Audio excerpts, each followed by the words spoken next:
Assalamualaikum warahmatullahi wabarakatuh.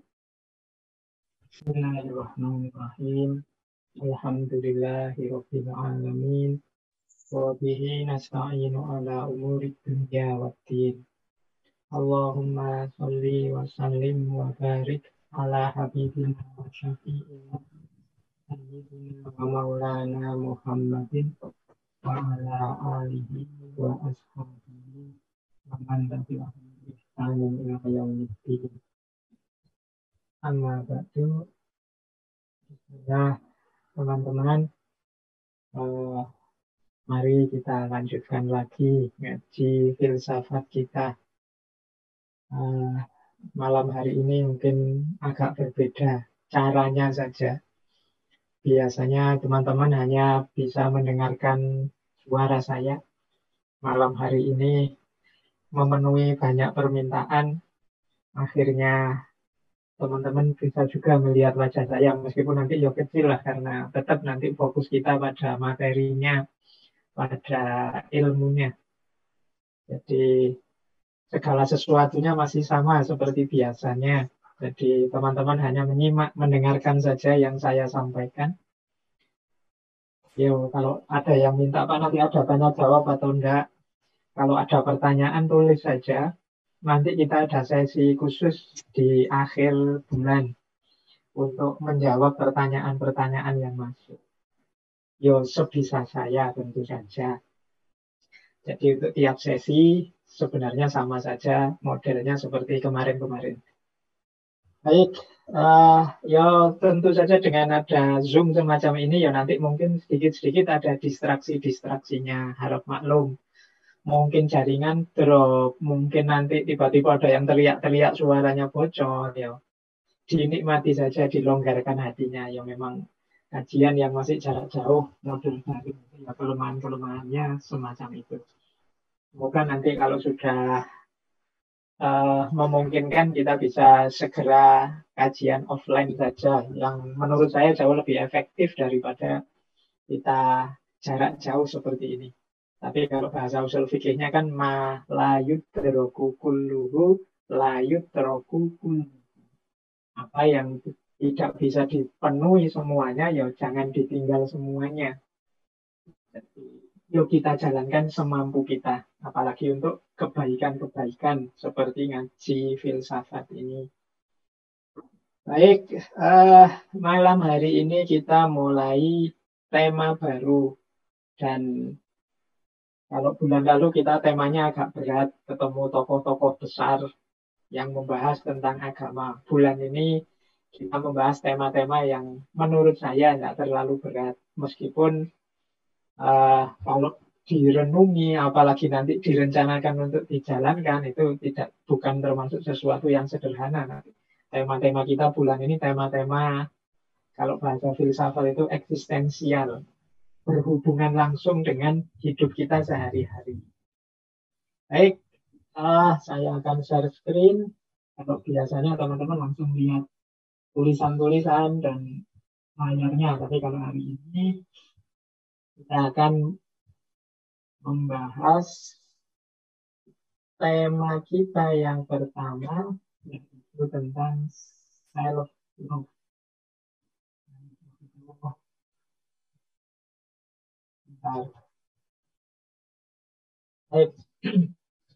Ya kalau makna letterless-nya itu cinta diri. Ini bagian dari tema-tema cinta sebenarnya.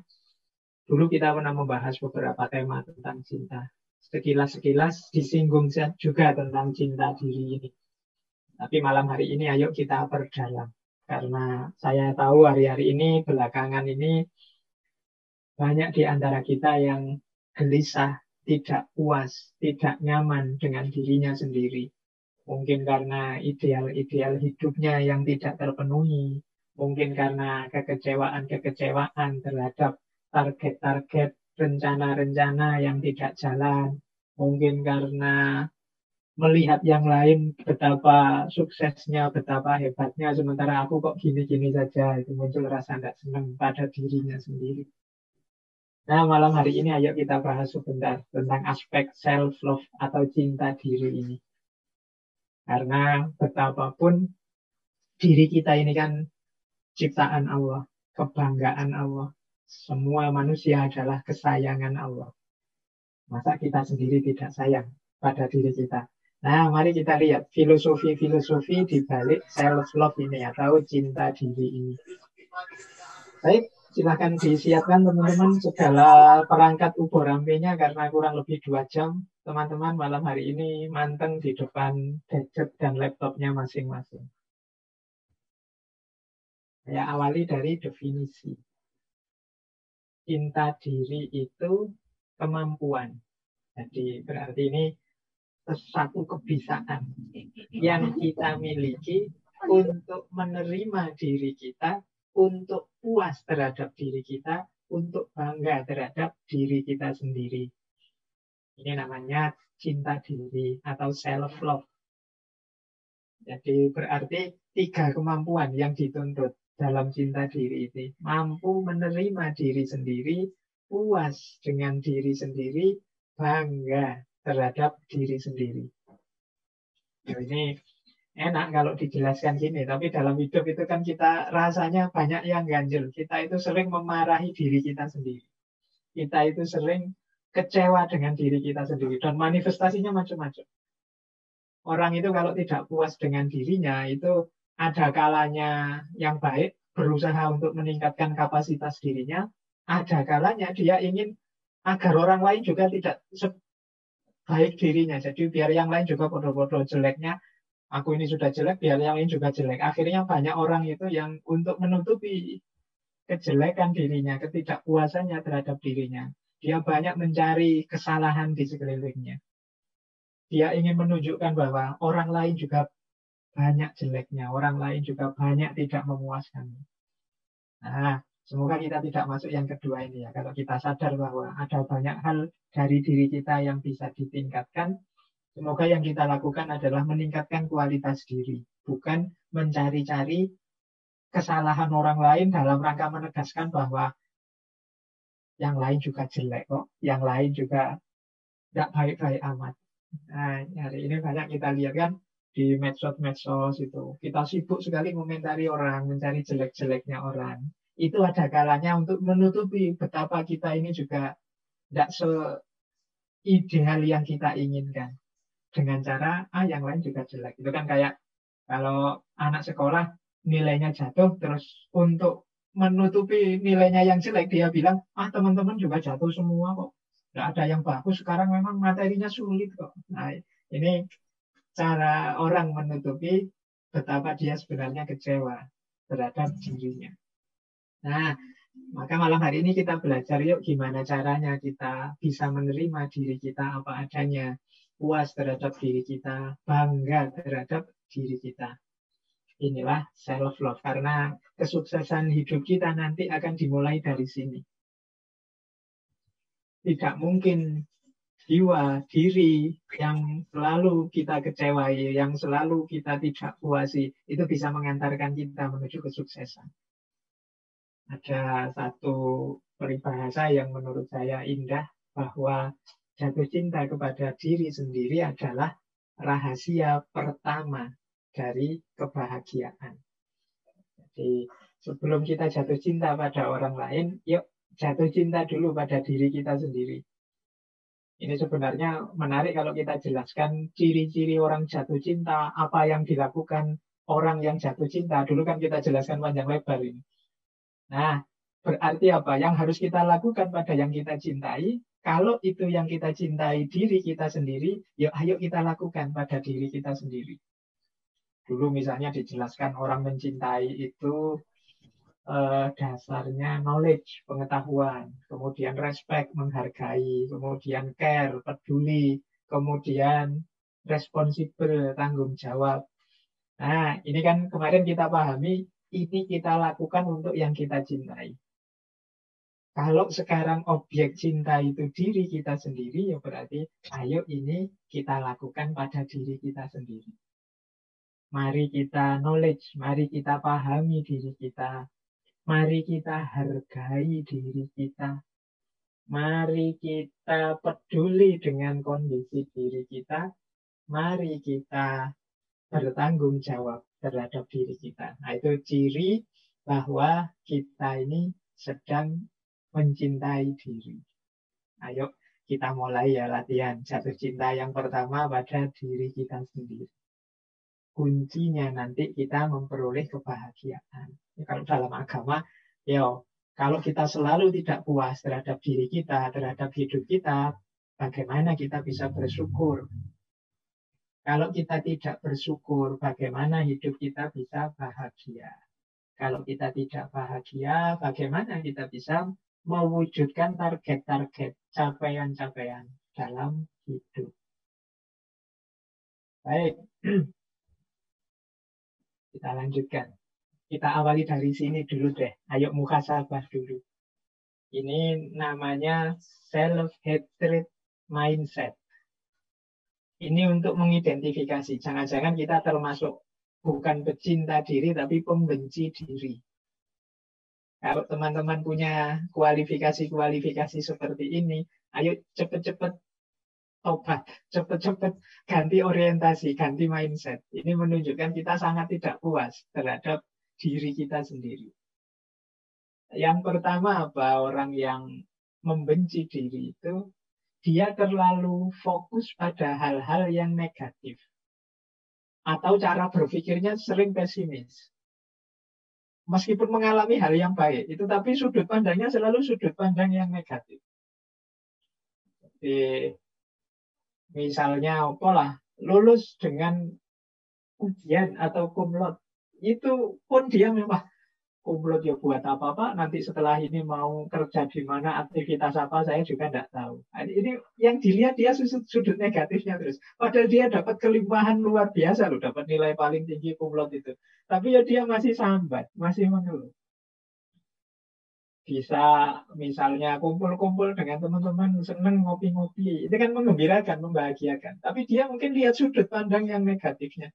Kalau kita kayak gini terus ini gimana masa depannya Indonesia? Misalnya, pokoknya mikirnya negatif, terus pesimis, terus.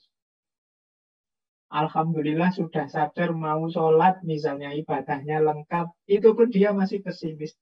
Ibadah seperti ini yo belum mesti diterima sama Allah kalau itu jadi mikirnya terus negatif lagi. Pokoknya mikirnya nyari sudut-sudut yang negatif terus. Pesimis terus. Ini kalau diajak ngomong sih tidak enak orang yang serba negatif ini. Jadi kalau kita punya karakter ini, jangan-jangan kita mindset kita adalah self-hatred, pembenci diri. Kita tidak pernah bersyukur mesti. Kita isinya mengeluh terus. Karena yang kita lihat sudut negatifnya. Tidak punya pacar, sambat. Punya pacar, ya sambat. Uangnya banyak, sambat. Wah, uang banyak tapi tanggung jawab juga banyak, kerja capek. Kerja siang sampai sore, sampai malam, tidak ada istirahatnya. Masih sambat. Dapat pekerjaan, ya sambat. Mengeluh. Apalagi tidak dapat pekerjaan. Nah, ini cara berpikir negatif pesimis. Jadi diri kita ini tidak ada baiknya sama sekali, Wong yo. Teman-teman membacanya secara negatif terus. Yang kedua, self-hatred itu suka membandingkan dengan orang lain. Biasanya ya orang lain yang lebih sukses, orang lain yang dianggapnya lebih berhasil. Jadi selalu bilang, wah enak sampean, wah lebih bagus sampean, wah lebih, pokoknya selalu melihat orang itu sebagai lebih tinggi, lebih sukses, lebih berhasil dibandingkan aku. Ini juga self-hatred mindset, cara berpikir yang membenci diri. Pokoknya melihat orang lain itu rasanya enak saja, sementara hidupku ini kok susah terus ya. Nah ini kemungkinan self-hatred. Kita tidak tahu betapa anugerah Allah pada diri kita ini sebenarnya sangat banyak. Yang ketiga, tidak pede, tidak percaya diri. Nah, kalau ini juga mungkin teman-teman sering alami juga. Padahal bisa loh kalau mau. Padahal mungkin saja loh kalau serius. Tapi kita lebih memilih, aku ini apa sih? Aku ini tidak penting, aku ini. Nah, itu nanti self-hatred mindset. Kemudian yang keempat, karena dia tidak pede, kalau ada orang muji dia, itu dianggapnya bohong, dianggapnya manipulasi, atau dianggapnya tidak tulus. Wah, sampean ini tekun sekali ya, rajin sekali ya. Wah, itu kita terus curiga, ini mesti basa-basi ini. Wah, ini mesti cuma cari muka aja. Wah, ini cuma. Jadi kita tidak bisa menerima orang muji kita itu. Kita mikirnya selalu, wah ini mesti tidak tulus ini. Mentang-mentang teman, ya sebagai teman paling basa-basi. Kita sulit menerima pujian dari orang lain. Terus yang kelima, self-hatred mindset itu menganggap bahwa orang lain itu tidak suka dirinya. Kalau ada orang ngumpul-ngumpul, dia curiga, ini mesti ngomongin saya ini mesti ngerasani aku, ini mesti. Nah, itu kecurigaan berlebihan ini berawal dari kita tidak pede, tidak percaya diri pada diri kita sendiri. Kita menganggap diri kita ini banyak lubangnya, banyak jeleknya, dan semua orang melihat itu. Sehingga menganggap, orang-orang itu mesti nggak seneng sama saya, mesti aku dianggap rendah, mesti aku dianggap bukan orang penting. Nah, ini self-hatred mindset. Kalau tadi dipuji tidak percaya, kalau dikritik dianggap menghina. Ini kan sulit orang self-hatred. Kalau dipuji malah dianggap basa-basi. Begitu kita kritik, oh kalau begitu sampean jangan gitulah, mbok rajin dianggap menghina. Jadi, wah ini berat juga menghadapi orang yang self-hatred ini. Semoga kita tidak termasuk yang ini lah. Wong punya teman kayak gini juga repot. Diajak ngomong negatif terus. Kalau dipuji tidak percaya, dianggap kita tidak tulus, basa-basi. Kalau dikritik ngamuk-ngamuk, dianggap kita menghina, merendahkan. Kemudian suka iri, suka cemburu dengan orang lain. Ya, kalau ini karena dia selalu membandingkan dirinya dengan orang lain, dia akhirnya jatuhnya pada iri, ingin seperti yang lain. Lupa bahwa dalam hidupnya juga ada sangat banyak hal yang penting untuk disyukuri. Nah, kemudian punya mindset juga bahwa hubunganku dengan orang lain juga mesti akan gagal. Karena aku ini orangnya seperti ini. Nah, itu misalnya urusan kita jatuh cinta sama lawan jenis misalnya, itu dia mesti terus tidak pede, mesti gagal. Kenapa? Karena aku ini bukan apa-apa, aku itu tidak punya apa-apa. Nah, ini termasuk self-hatred mindset. Meskipun lawan jenisnya sudah ngode-ngode, mbok kamu segera nembak, mbok kita ini segera diresmikan, mbok. Tapi ya karena dia perspektifnya negatif, yang mikirnya, apalah aku ini, siapakah aku ini, dan seterusnya. Akhirnya ya tidak jalan-jalan. Ya nanti kalau ditembak duluan sama yang lain, ya jangan nangis. Wong sudah dikasih kesempatan, kamu tidak maju-maju. Terlalu banyak mikir betapa aku ini siapa. Nah, dan tidak berani bermimpi. Orang self-hatred ini, dia tidak berani mimpi. Tidak berani bercita-cita tinggi. Karena menilai dirinya terlalu rendah. Jadi teman-teman, dimulai dari sini, mari kita mulai membangun persepsi yang positif terhadap diri kita. Ya memang kita manusia tidak sempurna, ada kurang-kurangnya, ada lemahnya, ada batas-batasnya. Tapi percayalah kita tidak seburuk itu. Percayalah banyak kualitas-kualitas positif, kualitas baik yang kita miliki. Jadi, jangan membenci diri kita sendiri. Kalau pada diri kita sendiri saja kita benci, apalagi kepada orang lain. Baik, jadi kalau teman-teman melihat hari ini, wah Pak, saya merasa dunia medsos ini penuh dengan kebencian-kebencian. Lontaran-lontaran saling caci maki, saling merendahkan, saling menjatuhkan. Jangan-jangan memang hari ini banyak orang yang benci pada dirinya sendiri. Sehingga keluarnya adalah kebencian-kebencian pada yang lain. Karena mindsetnya seperti ini, akhirnya melihat apapun serba negatif. Ya, seperti pepatah itu loh, orang hanya memberikan apa yang dia miliki. Kalau yang dia miliki dalam dirinya adalah kebencian-kebencian, keluarnya ya mungkin hanya kebencian-kebencian saja. Jadi pijakannya ini ya, mari kita perbaiki kalau teman-teman punya karakter semacam ini. Yuk kita lanjutkan. Kita jelajahi dulu dunia filsafat yang membahas tentang self-love ini. Ada beberapa yang menurut saya menarik, gagasan-gagasan para filsuf. Misalnya saya awali dari Buddha Gautama. Ini ada quote terkenal sekali dari beliau, engkau dirimu sebagaimana siapapun di seluruh alam semesta ini berhak atas cinta dan sayangmu. Jadi ini Buddha menegaskan hidup ini ya memang harus kita isi dengan cinta dan kasih sayang saja. Baik terhadap diri kita maupun terhadap yang lain. Kalau kasih sayang terhadap yang lain kan sudah sangat sering diceramahkan, sudah sangat sering disampaikan. Yang jarang itu untuk kita menyayangi diri kita sendiri. Maka Buddha mengingatkan, engkau juga berhak kok atas kasih sayang dan cinta itu. Kalau kalian siap berkorban apapun untuk yang kalian cintai di luar diri, harusnya kalian juga siap berkorban untuk dirimu sendiri. Untuk kesuksesanmu, untuk keberhasilanmu, untuk kenyamanan hidupmu. Karena engkau juga berhak atas cinta dan kasih sayang itu. Kalau dalam diri kita ada kualitas cinta dan kasih sayang yang luar biasa, maksudnya hanya kita kasih ke orang lain. Tidak kita nikmati juga untuk diri kita. Bukankah seandainya ini makanan yang sangat bergizi. Jadi harusnya ya tidak hanya kita bagi ke orang lain, tapi juga kita arahkan untuk diri kita sendiri. Karena kita juga berhak. Jadi ini dari yang pertama. Yang kedua misalnya dari Thich Nhat Hanh.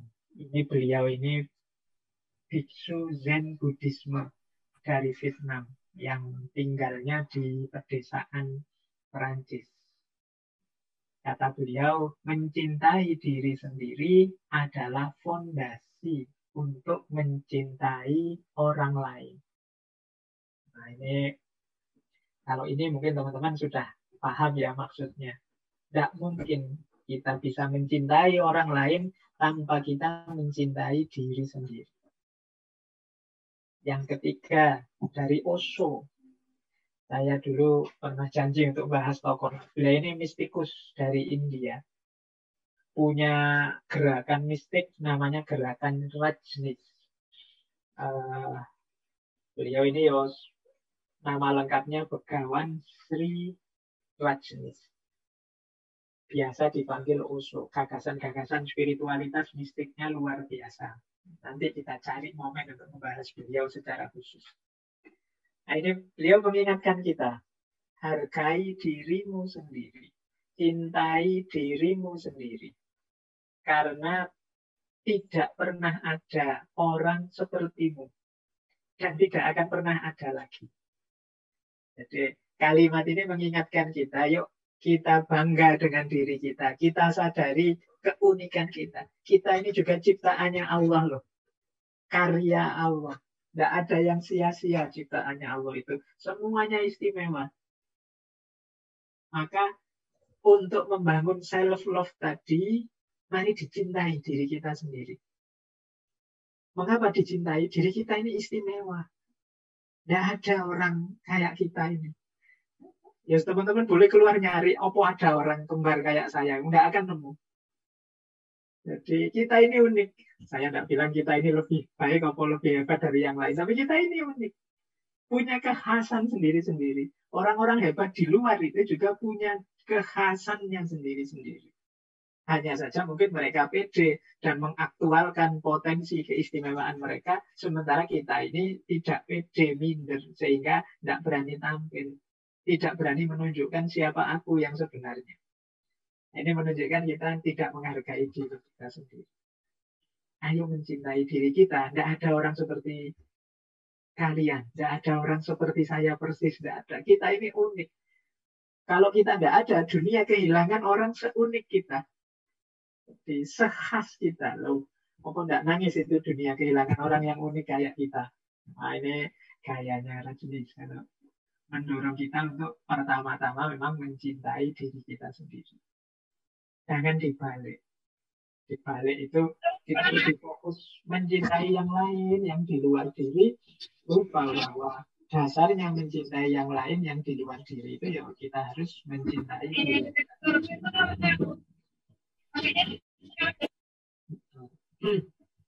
Oke, baik. Yo, saya bilang tadi dimaklumi kalau ada suara-suara bocor, ya memang Zoom seperti ini pasti akan ada yang seperti itu. Mereka yo tidak niat ganggu loh, ya karena memang sistemnya memang begitu. Yuk kita lanjutkan. Wah ini kok dari Buddha, dari mana-mana Pak, dari Islam. Nanti terakhir kita bahas agak panjang yang dari Islam tentang self-love ini. Nah, ini juga tokoh-tokoh yang kemarin kita jelajahi. Pembahasannya tentang self-love. Misalnya Lao Tzu.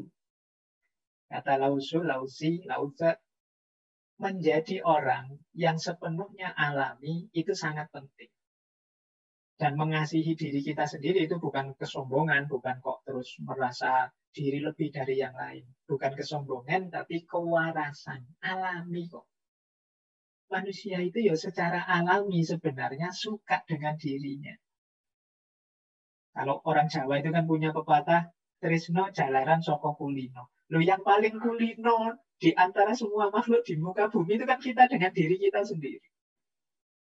Betul. Kalau teman-teman mau jujur, kalau misalnya kita berkaca gitu ya, muncul gitu ya, jadi yang mesti nganggap dirinya masing-masing, sebenarnya aku yang ganteng loh ya, sebenarnya aku ya cakep ya, sebenarnya pasti begitu. Alami itu. Jadi orang yang waras itu ya pasti dia menganggap ya meskipun aku begini-begini ya penting lah aku begini-begini. Jadi kalau tadi ada orang yang self hatred itu sebenarnya tidak alami.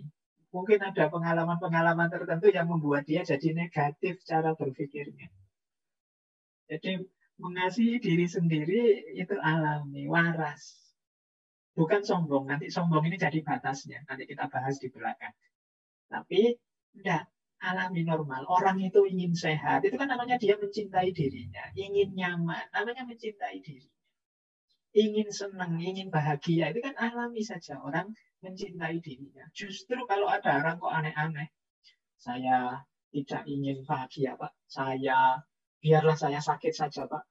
Nah, ini kan cara berpikir yang aneh. Kalau teman-teman dengar logika seperti ini kan rasanya nggak nyambung. Meskipun nanti kalau dijelas-jelaskan secara bulat ya mungkin bisa saja dapat justifikasi. Tapi logika normal itu ya orang itu nyari nyaman, nyari enak, nyari senang. Nah, ini kata Lao Tzu, ya menjadi orang yang sepenuhnya alami itu sangat penting.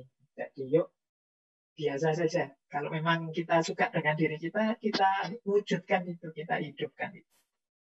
Bahkan kata Spinoza, memelihara diri, peduli pada diri sendiri, itu termasuk kebajikan yang tertinggi. Oke. Berarti kalau tadi kan awalnya cinta diri baru cinta yang lain. Kalau ini yang tertinggi berarti puncaknya. Kata Spinoza, filosof barat. Ada lagi ini dari filosof Stoa kemarin. Kaisar Marcus Aurelius.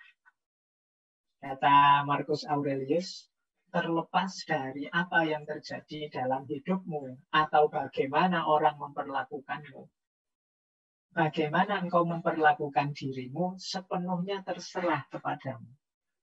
Jadi hidup kita ini sepenuhnya ada di tangan kita kok. Kita mau mengolahnya seperti apa, kita mau menyikapinya seperti apa, itu sepenuhnya tergantung kita. Loh, tapi kalau ada orang maki-maki kita, Pak, kalau ada orang menyerang kita, menyakiti kita, loh, orang itu kan ada di luar diri kita.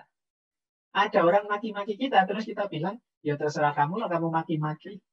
Aku tetap senang dengan diriku, aku tetap bahagia dengan diriku. Itu kan bisa. Ya, kita biasanya orang maki-maki, terus kita tersakiti, kita balas maki-maki. Ya sudah, peristiwanya akan jadi seperti itu. Pertarungan, saling menyakiti dan saling tersakiti. Padahal kita loh yang mengendalikan diri kita ini sepenuhnya. Kita mau bahagia, bersyukur, atau mau panik, gelisah karena komentarnya orang. Itu kan sepenuhnya tergantung kita. Ya terserah kamu lah mau komentar apa, Wong. Aku bahagia kok dengan caraku yang seperti ini. Itu kan bisa. Meskipun kita sering bersikap sebaliknya. Waduh, kok dikritik ini? Waduh, kok diserang ini? Wah, nah, itu kan. Kadang-kadang kita harus defensif. Karena kita merasa lemah, kalah, terus balik nyerang, nyari salah-salahnya sana. Akhirnya yang sana mengungkap, bongkar kesalahan-kesalahan kita, kelemahan kita. Yang sini juga begitu, balas dendam. Akhirnya buka-bukaan, terus sama-sama tersakiti. Sama-sama pisah-pisahan, tawuran, gegeran. Ini katanya Markus, ayo, wong kita ini yang penguasa diri kita sepenuhnya. Kok Kita bisa mengatur apapun yang kita inginkan. Mari kita arahkan ke yang positif, yang baik-baik saja. Entah orang melakukan apa, entah orang komentar apa, entah orang mempengaruhi apa dalam hidup kita, tapi kendali sepenuhnya hidup kita ada di tangan kita. Katanya Kaisar Markus selanjutnya, jika engkau tidak menghormati keinginanmu sendiri, tidak akan ada orang lain yang menghargainya. Engkau hanya akan menarik orang-orang yang tidak menghormati dirimu sebagaimana dirimu. Jadi kalau kita tidak menghargai diri kita, jangan harap orang lain akan menghargai kita.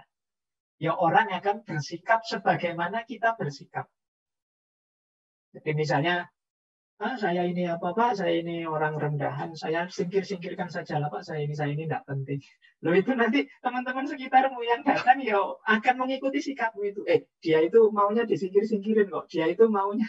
Jadi kalau kita tidak menghargai diri kita sendiri, ya orang akan melihat kita. Wah iya ya, dia inginnya dibegituin, dia pinginnya di pinggir-pinggirkan, dia merasa dirinya rendah, ya orang akan menyesuaikan dengan kita. Jadi kata Markus, engkau karena tidak menghormati dirimu, ya orang-orang di sekelilingmu akan tertarik untuk tidak menghormati dirimu juga, sebagaimana diri. Oke. Ya, teman-teman kan pengalaman, kalau di pergaulan sehari-hari kan kita kalau ada teman, itu kan kita perhatikan bagaimana dia bersikap. Kalau dia serampangan sembarangan, ya kita menyesuaikan kayak dia. Kalau dia bolak-balik mesuh, ya nanti kita ikut sekali-sekali mesuh bareng dia. Tapi kalau dia jual mahal, kita juga kan agak menarik diri. Jadi orang itu bagaimana dia menyikapi, membentuk dirinya, orang lain akan menyesuaikan dengan itu. Kalau teman-teman dekat, ada teman yang pendiam. Kita yang cerewet itu kan juga agak menyesuaikan. Ini temanku pendiam sekali ya. Aku mau ngomong banyak kok sungkan ya, nggak enak dia. Kita menyesuaikan. Nah kalau kita tidak menghargai diri kita, kalau kita tidak punya respect, tidak menganggap diri kita berharga, ya demikian pula orang lain. Jadi kata Markus, kalau engkau tidak menghormati keinginanmu sendiri, tidak akan ada orang lain yang menghargai. Engkau hanya akan menarik orang yang tidak menghormatimu, sebagaimana engkau tidak menghormati dirimu. Baik, jadi ini beberapa filosofi tentang self-love. Nah, ada teori seperti ini. Tanda-tanda orang yang cinta pada dirinya, orang yang punya kualitas self-love. Ini dilihat dari urutan zamannya. Orang yang mencintai dirinya itu, dia melihat masa lalu tanpa penyesalan. Melihat hari ini dengan rasa syukur, dan melihat masa depan tanpa rasa khawatir. Kalau teman-teman punya kualitas ini, mungkin tenang hidupnya. Hari ini melihat masa lalu dan tidak menyesal. Lupakan di masa lalu kadang-kadang kita melakukan salah, melakukan dosa. Iya, tidak menyesal itu dalam arti itulah yang kemarin aku lakukan, aku terima. Sekarang akan aku perbaiki. Ternyata aku masih kurang di sini, aku masih lemah di sini. Aku terima situasiku itu dan aku perbaiki sekarang. Kan banyak orang yang hidupnya murung terus, gelisah terus karena menyesali masa lalu. Orang yang semacam ini kan orang yang tidak bisa menerima bahwa kemarin itu aku salah, kemarin itu aku keliru, aku harusnya tidak begitu, aku harus tidak. Jadi dia hidupnya kacau hari ini karena apa? Menyesali masa lalu. Ya kalau cuma disesali hanya akan menggelisahkan. Kita terima, dia sudah terjadi. Kalau orang Jawa itu punya prinsip rilo lan rimo. Ya sudah, kita relakan yang sudah terjadi. Yang memang bisa diperbaiki, kita perbaiki. Yang keliru-keliru kita benarkan lagi. Ini namanya melihat masa lalu tanpa penyesalan. Kita sering mencela diri kita, memarahi diri kita gara-gara masa lalu ini. Kenapa aku dulu lemah, kenapa aku dulu pengecut, kenapa aku dulu tidak pemberani, kenapa aku dulu kok tidak serius belajar. Nah, ini kalau kita bawa sampai hari ini, itu kita akan gelisah sendiri. Hidup kita tidak akan tenang, tidak akan nyaman. Salah satu indikasi bahwa kita tidak mencintai diri kita. Diri kita jadi sumber penyesalan. Nah, yang kedua, melihat hari ini dengan rasa syukur. Jadi menghadapi hidup ini segala dinamikanya kita syukuri. Selalu ada sudut-sudut yang membahagiakan asal perspektif kita positif. Kalau kita ujian kok tidak lulus, oh berarti memang disuruh belajar lagi. Berarti kemampuannya belum cukup. Alhamdulillah loh masih ada nilainya misalnya. Nah, ini jiwa yang bersyukur. Kok melakukan apa gagal, berarti harus berusaha lagi, harus berupaya lagi. Berarti memang kemampuanku hanya sampai ini, harus di-upgrade lagi. Yang sudah aku peroleh, aku syukuri. Yang belum, aku kembangkan lagi. Nah, ini menghadapi hidup dengan rasa syukur. Dan melihat masa depan tanpa rasa khawatir. Ini juga sering mengganggu hidup kita. Kuliah jadi tidak serius karena mikir, aduh Pak, saya kuliah kok jurusannya jurusan ini ya, besok masa depanku kayak gimana. Nanti kita berkaca lihat diri kita, aduh Pak, wajahku kok kayak gitu ya, kira-kira ada enggak yang mau sama saya ya nanti ini. Jadi kita khawatir masa depan terus.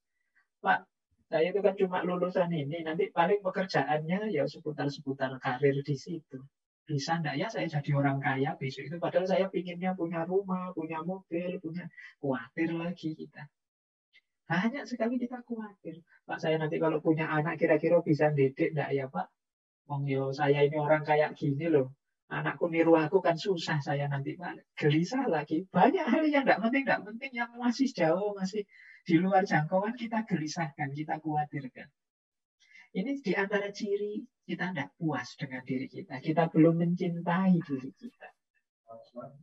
Maka teman-teman ya, mulai hari ini kita cintai diri kita.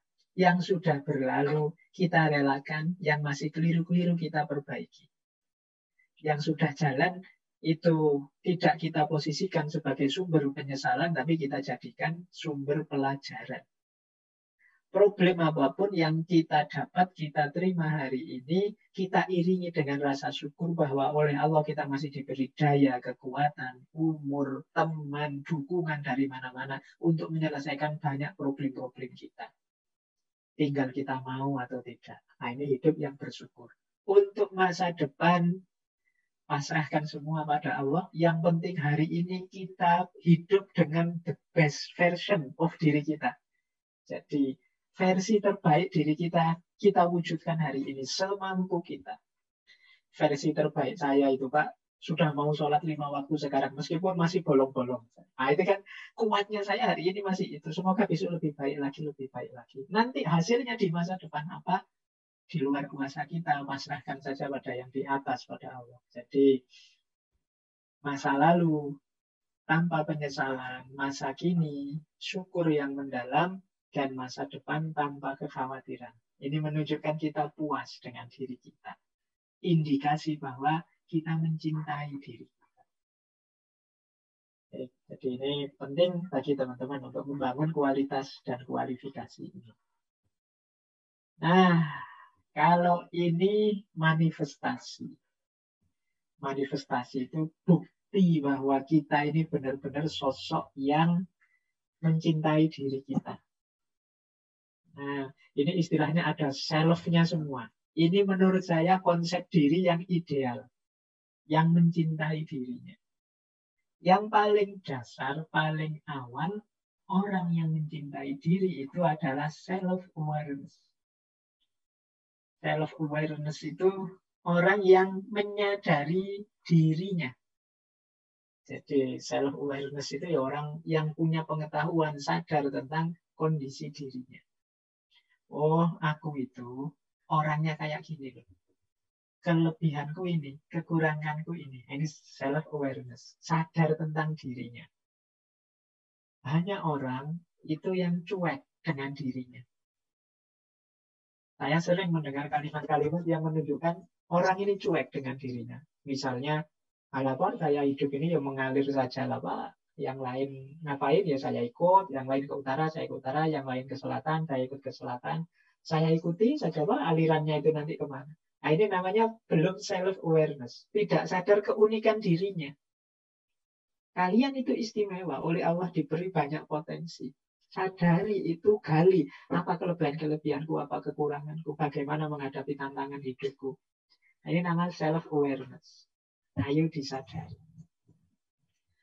Ini langkah pertama. Nggak mungkin orang mencintai tanpa pengetahuan, tanpa kefahaman. Maka cinta diri juga begitu. Kalau kita tidak kenal diri kita, ya kita tidak mungkin cinta pada diri kita. Bahkan dalam ada satu adagium terkenal sekali, man arofa nafsahu fakot arofa rubbahu. Orang yang kenal dirinya, pada akhirnya dia akan kenal ada Tuhan. Jadi kalau kita mengenali segala macam keistimewaan, misteri, rahasia, kedalaman hidup kita, kita akan sampai pada titik bahwa ada sesuatu yang hari ini kita sebut Tuhan. Tidak mungkin diriku yang istimewa, tidak mungkin diriku dengan segala kelebihan, dengan segala misteri kedalamannya ini terjadi begitu saja. Jadi man arofa nafsahu fakot arofa robbahu. Semakin kita mengenal diri, semakin kita yakin tentang keberadaan Tuhan. Nah, ini namanya self-awareness. Yang kedua, self-worth. Jadi, paham tentang nilai diri. Jadi, aku ini memang manusia tidak sempurna, tapi aku ini berharga. Manusia itu oleh Allah diciptakan ahsanut taqwim. Dia adalah makhluk yang terbaik, ciptaan terbaik. Nah, mari kita akui dan kita yakini harga diri kita. Ya, orang yang merasa dirinya tidak berharga, tidak mungkin dia mencintai dirinya.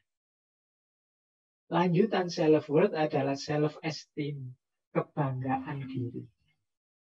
Aku bangga dengan diriku, dengan hidupku, dengan situasi diriku saat ini. Self-esteem.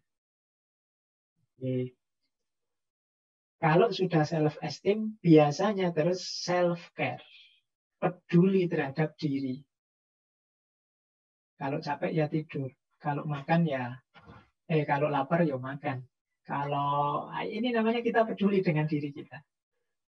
Jadi kan banyak orang-orang kalau dalam bahasa filsafat itu namanya altruis. Orang altruis itu mungkin minggu depan akan banyak kita bahas ketika membahas people pleaser. Nah, orang altruis itu tidak peduli dirinya. Dia korbankan untuk segala di luar dirinya. Nah, ini berarti dia tidak punya self-care. Orang yang mencintai dirinya, itu ya dia peduli dengan dirinya. Makanya kemarin misalnya pandemi, ada aturan. Kalau tidak ingin tertular oleh virus corona, pakailah masker. Jangan dekat-dekat orang. Jaga jarak misalnya. Nah ini kalau kita cinta diri kita, pasti ada unsur self-care. Upaya agar aku tidak tertular. Karena tubuh ini anugerahnya Allah. Sangat istimewa. Harus aku jaga. Tidak boleh aku tidak peduli. Tidak boleh aku resikokan dengan penyakit. Tidak boleh aku siksa. Tidak boleh aku susahkan. Jadi ini namanya self-care. Peduli. Kalau dalam hadis itu ada cerita. Satu ketika ada sahabat-sahabat yang menghadap Rasulullah. Kemudian ini jumlah sahabatnya 3. Yang pertama di depan Rasulullah bertekad, aku akan bangun malam terus, nggak tidur-tidur demi ibadah kepada Allah. Yang satunya bilang, aku akan puasa terus, nggak ada buka puasanya, untuk ibadah terus pada Allah. Yang satu bilang, hidupku aku persembahkan untuk agama, aku nggak akan menikah, biar sibuknya dengan Allah saja. Nah, tekad dari 3 sahabat ini ketika terdengar oleh Rasulullah, Rasulullah malah menegur, mengingatkan. Aku ini nabi, tapi aku tidur, ya aku bangun malam. Aku puasa, aku juga buka puasa. Dan aku menikah. Jadi karena memang ini fitrahnya manusia, tuntutan diri, bagian dari self-care, self-love tadi. Tubuh kita butuh istirahat, tubuh kita butuh makan juga. Tidak boleh kita tidak peduli. Sakit biar saja Pak, kalau Allah nakdir sakit. Enggak, Allah itu memberi amanat kita untuk menjadi khalifah di muka bumi. Antara lain yang mengkhalifahi diri kita sendiri. Kalau kita cuek saja, tidak peduli dengan diri kita, itu ya berarti kita gagal menjadi khalifahnya untuk diri kita sendiri. apalagi untuk mengqualify alam semesta. Jadi ciri self-love yang keempat adalah peduli diri. Nah yang kelima, nah kalau ini tidak sekedar membanggakan diri atau bersyukur, tapi ada self-assessment. Mau melakukan evaluasi diri. Dulu kita pernah membahas tentang muhasabah. Ini bagian dari self-assessment. Kita itu bukan makhluk yang sempurna. Ada kurang-kurangnya, ada keliru-kelirunya, ada meleset-melesetnya. Tidak selalu pas yang kita lakukan itu. Misalnya tadi kita mau peduli dengan diri kita. Loh, yang kita lakukan sudah pas apa belum? Untuk melakukan ini kan kita perlu self-assessment. Nah, self-assessment itu paling tidak bisa dilakukan dengan 3 strategi. Yang pertama, self-perception. Self-perception itu kita merenungi sendiri, mempersepsi diri kita sendiri. Yang kedua, self-comparison. Kita membandingkan dengan orang-orang baik misalnya. Wah, Pak Ustadz itu yang sering saya dengarkan, beliau ini puasa Senin Kemis terus tuh ya. Oh, berarti aku tidak ada apa-apanya. Aku harus niru seperti itu mungkin. Itu namanya self-comparison. Wah, temanku ini kok sabar sekali ya. Sementara aku kok mudah tersinggung, mudah marah ya. Oh, berarti aku harus mulai menata diri. Ini lewat self-comparison. Jadi kesadaran bahwa kita ini masih banyak kekurangan-kekurangan, maka kita teliti dalam diri kita di titik mana aku itu kurang. Ini namanya self-comparison. Yang ketiga, feedback. Jadi feedback itu kita tetap terbuka mendengarkan kalau ada teman mengkritik, kalau ada teman memberi masukan, kalau ada orang usul apa untuk kebaikan kita. Karena kadang-kadang kita itu memikirkan diri kita sendiri itu kurang objektif. Jadi karena kita terlibat dengan diri kita terus, kita merasa sudah benar kok, sudah sesuai kok. Orang lain yang tahu belum, sampean itu ada kurangnya. Nah, di sini pentingnya teman. Karena kadang-kadang kita sendiri sulit untuk objektif dengan diri kita. Terlalu dekat karena kita di situ tiap hari, tapi orang lain yang ngerti. Kita mungkin bagi orang pemarah, marah itu wajar saja, normal saja. Kalau ada yang keliru nggak pas, memang harus dimarahi. Nah, itu karena kita tiap hari begitu. Tapi teman kita yang bisa ngasih masukan, Mas, marah itu wajar. Tapi kalau kayak sampean ini sudah nggak wajar ini, apa-apa dikit marah, apa-apa dikit marah. Itu namanya feedback. Penting bagi kita dalam konteks self-assessment, mengevaluasi diri. Jadi orang yang mencintai diri itu tidak hanya kok setuju saja, mengunggul-unggulkan dirinya saja, tidak begitu. Tapi juga mengevaluasi dirinya, self-assessment. Kalau sudah ketemu titik-titik mana kita ini kurang, titik-titik mana kita ini harus diperbaiki, pada akhirnya harus mau self-refinement. Self-refinement itu memperbaiki diri. Tidak sekedar tahu di mana saya lemah, tapi juga aku akan memperbaiki diriku biar jadi lebih baik.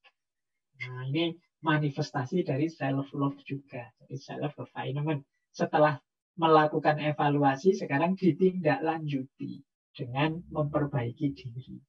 Inilah nanti yang akan membuat kita semakin hari semakin meningkat kualitas hidup kita dan kualitas diri kita. Semakin kualitas diri kita meningkat, semakin cinta kita pada diri kita. Alhamdulillah sekarang saya rajin puasa. Alhamdulillah sekarang saya sudah bisa rutin sedekah. Alhamdulillah. Ini peningkatan-peningkatan yang membuat kita tambah jatuh cinta pada diri kita. Kalau flat-flat saja, tidak ada peningkatan apa-apa, mungkin lama-lama kita bosen juga dengan diri kita. Diriku ini kok kayak gini terus, tidak ada perkembangan apa-apa. Itu biasanya terus kita kecewa dengan diri kita. Tapi kalau sedikit-sedikit kita sadari, saya juga meningkat kok sedikit-sedikit. Aku juga ada naiknya, mungkin bagian ininya, bagian itunya. Itu akan menguatkan self-love. Jadi mencintai diri itu tidak sekedar melayani, peduli, menerima, bersyukur, dan lain sebagainya. Tapi juga ada aspek evaluasinya. Ada aspek perbaikan dirinya. Inilah manifestasi dari self-love. Baik, kita sudah setengah jalan. Silahkan ambil nafas dulu. Nanti kalau terus-terusan puyeng teman-teman dikumpul materi terus. Yang ada sudah bawa minum, boleh sambil minum-minum dulu sebelum saya lanjutkan ke materi self-love selanjutnya. Baik, nah sudah ya, pikirannya sudah kalem sebentar, kita gas lagi. Nah, sekarang mari kita pahami batas-batasnya cinta diri. Cinta diri itu baik, cinta diri itu penting, cinta diri itu kuncinya kebahagiaan, cinta diri itu kunci kesuksesan hidup kita. Tapi hati-hati, ada batasnya juga. Ini saya ambilkan beberapa pikiran para filosof tentang batasnya cinta diri. Biar kita tidak keliru. Yang pertama dari Aristoteles ini, termasuk sesepuhnya para filosof. Cinta diri itu kalau dalam istilahnya Aristoteles namanya philautia.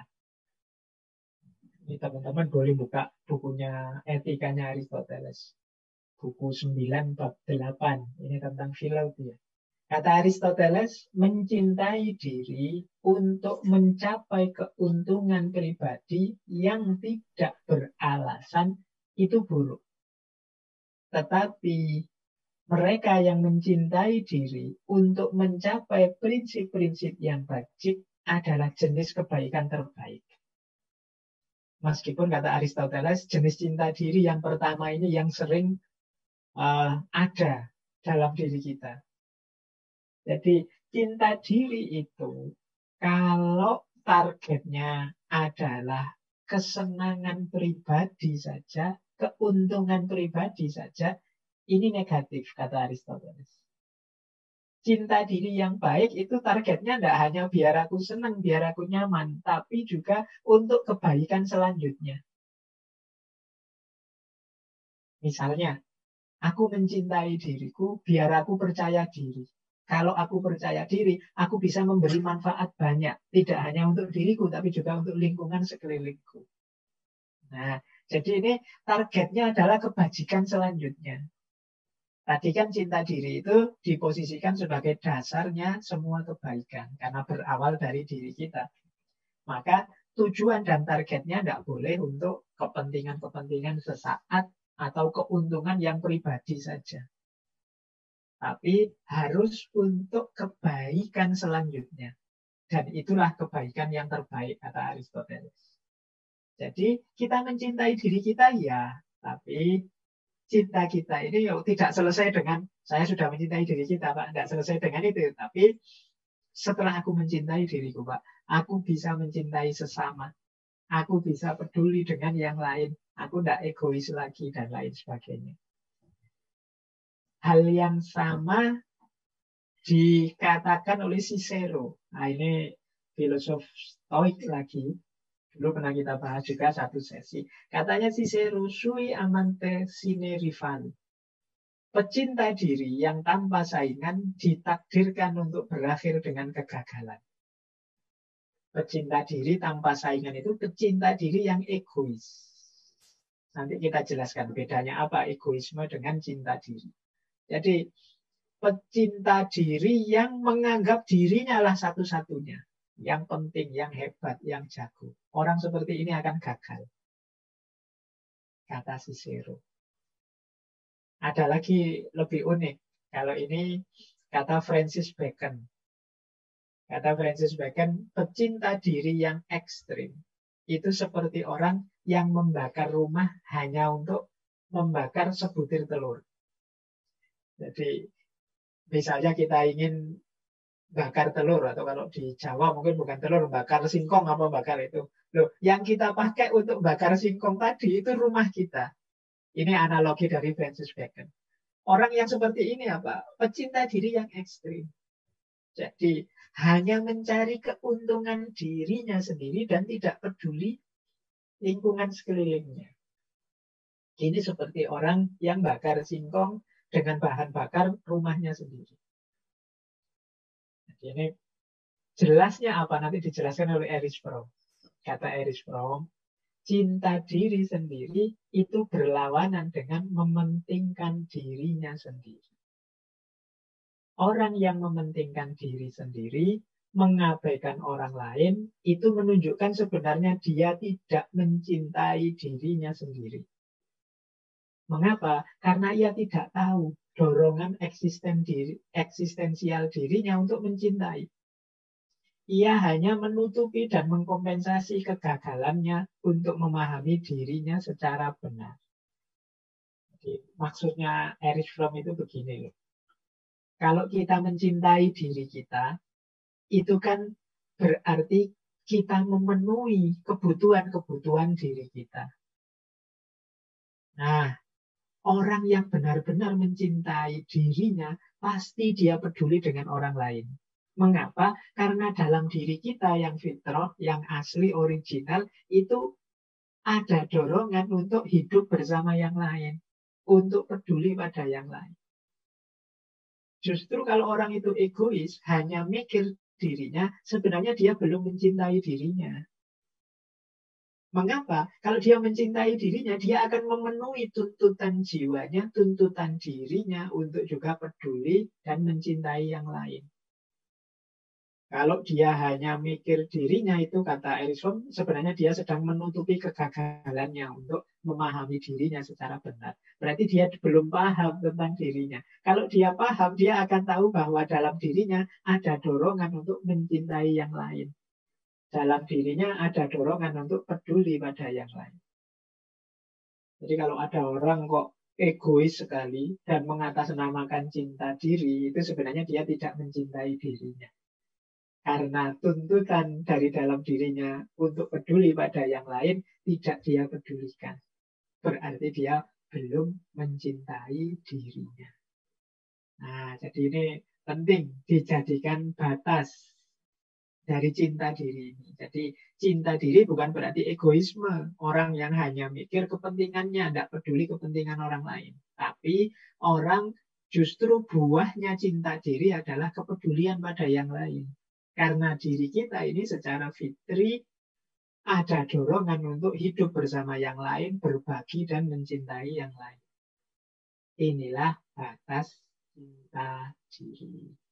Semoga teman-teman sudah bisa mulai menangkap bahwa orang tidak mungkin bisa mencintai yang lain sebelum dia mencintai dirinya sendiri. Karena kalau kita mencintai diri kita, kita akan memenuhi dorongan-dorongan jiwa, tuntutan-tuntutan jiwa, antara lain tuntutan dan dorongan untuk mencintai sesama.